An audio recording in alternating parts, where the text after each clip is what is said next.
Olá! Esse é um trabalho para a disciplina de Estudos de Linguagem 1.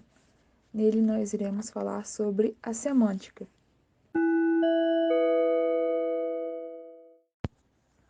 A semântica pode ser definida como o campo da linguística que se dedica ao estudo da relação que existe entre significado e significante.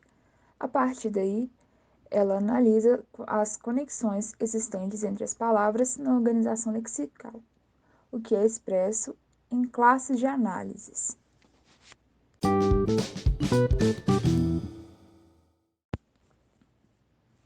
Uma dessas classes de análise é a sinonímia. Ela se caracteriza por sua ligação direta com o conceito de sinônimos, ou seja, ela se refere a palavras que, mesmo sendo diferentes, podem expressar um mesmo significado ou um significado semelhante em um determinado contexto. A partir daí, surge a possibilidade de substituição e alternação entre elas. Essa substituição entre as palavras se dá a partir dos contextos de utilização.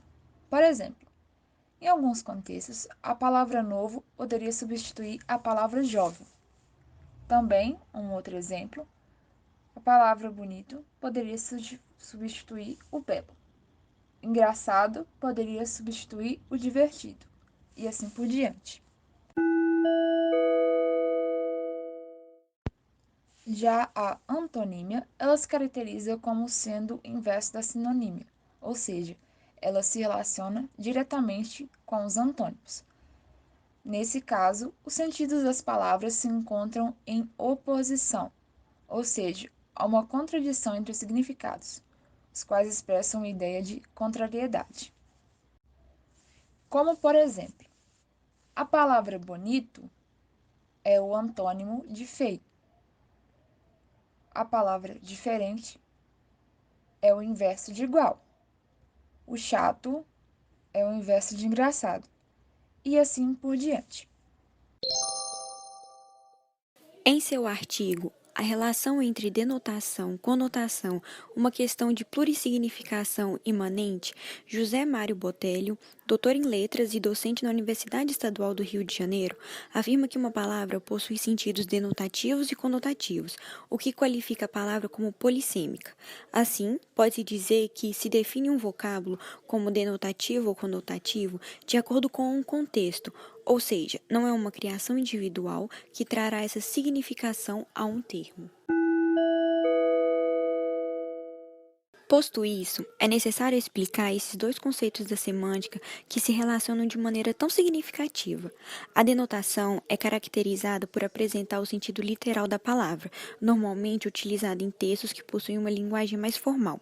A conotação evidencia-se no sentido figurado do termo, empregada, na maioria das vezes, em obras que possuem o objetivo de causar um vínculo emocional no receptor. Alguns exemplos para exemplificar as definições. Eu tenho um gato como animal de estimação, sentido denotativo. Meu namorado é um gato, sentido conotativo. Dessa forma, é nítido que em ambas as frases a palavra gato apresenta significados diversos. Na primeira, o termo refere-se ao felino, já na segunda frase, o sentido desprende-se do literal e é usado para fazer um elogio. Os conceitos denotativos e conotativos relacionam-se de maneira expressiva. Botelho pontua em seu texto que a conotação se apoia na denotação e depende essencialmente da natureza da correção social. Vamos falar agora de hiperônimos e hipônimos.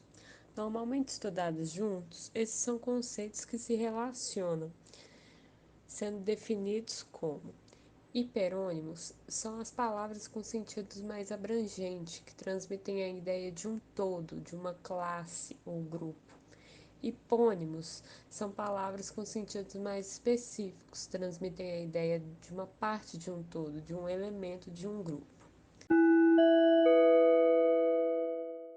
Para facilitar, vamos aos exemplos. O primeiro exemplo é a palavra animais. Essa palavra é um hiperônimo, pois ela dá a ideia de um grupo. Já as palavras cachorro, gato, boi e cavalo são hipônimos, pois são palavras com sentidos mais específicos que dão a ideia de um elemento de um grupo, uma parte de um todo, uma parte do todo animais. Já no segundo exemplo, temos o hiperônimo países e os hipônimos Brasil, Bolívia, Venezuela e Canadá. Brasil, Bolívia, Venezuela e Canadá são hipônimos, pois todos eles estão dentro de um grupo maior chamado países. O estudo de hiperônimos e hipônimos nos permite ser mais genéricos ou específicos de acordo com a circunstância em que falamos. Ele nos auxilia também na elaboração de textos e nos ajuda na coesão, pois assim fica mais fácil evitarmos palavras repetidas. Homonímia e paronímia. As palavras homônimas são caracterizadas por possuírem a mesma pronúncia, mas os significados são distintos. Dentro desse parâmetro, as palavras homônimas possuem determinada classificação que são as homógrafas, as homófonas e as perfeitas. A definição das palavras homógrafas. Proeminente do latim, homo significa mesmo e grafia significa escrita.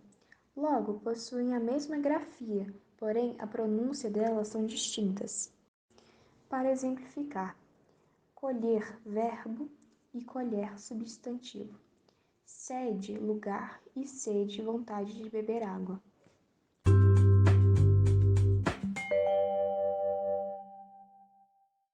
As palavras homófonas derivam do latim homo, significa mesmo, e fonia significa som. Portanto, elas possuem a mesma pronúncia, mas a grafia é diferente. Para exemplificar, acento, sinal gráfico, e assento, lugar para se sentar. Cerrar, fechar e serrar, cortar. A definição das palavras perfeitas. Elas possuem a mesma pronúncia e a mesma grafia. Para exemplificar, morro substantivo e morro verbo morrer. São adjetivo e são verbo. Por fim, a definição das palavras parônimas. Elas possuem grafia e sons parecidos, mas os seus significados são diferentes. Para exemplificar, aprender, conhecimento e aprender, capturar. Comprimento de extensão e cumprimento de saudação. Polissemia. A polissemia acontece quando a mesma palavra ou locução apresenta mais de um significado. O significado de uma palavra polissêmica irá depender do contexto a qual está inserida, fatores etimológicos e do uso de metáfora. Nas frases, a letra do professor é bonita e a letra da música do Cartola é bonita, a palavra letra é polissêmica, por ter um significado diferente dependendo do contexto utilizado. Ambiguidade. A ambiguidade acontece quando um trecho, uma sentença ou uma expressão linguística apresenta mais de um sentido, podendo mudar completamente o significado daquilo que foi dito e gerando mais de uma interpretação para a mesma frase. Na frase, o cachorro do meu marido me mordeu, pode haver mais de uma interpretação. O cachorro pode significar o marido ou o animal do marido.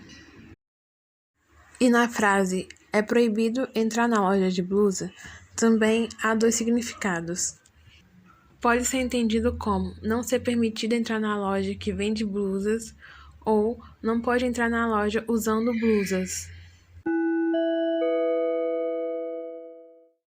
Trabalho sobre semântica realizado por Alice Monteiro, Débora Sampaio, Elvira Rodrigues, Isabela de Souza e Vitória Fernanda.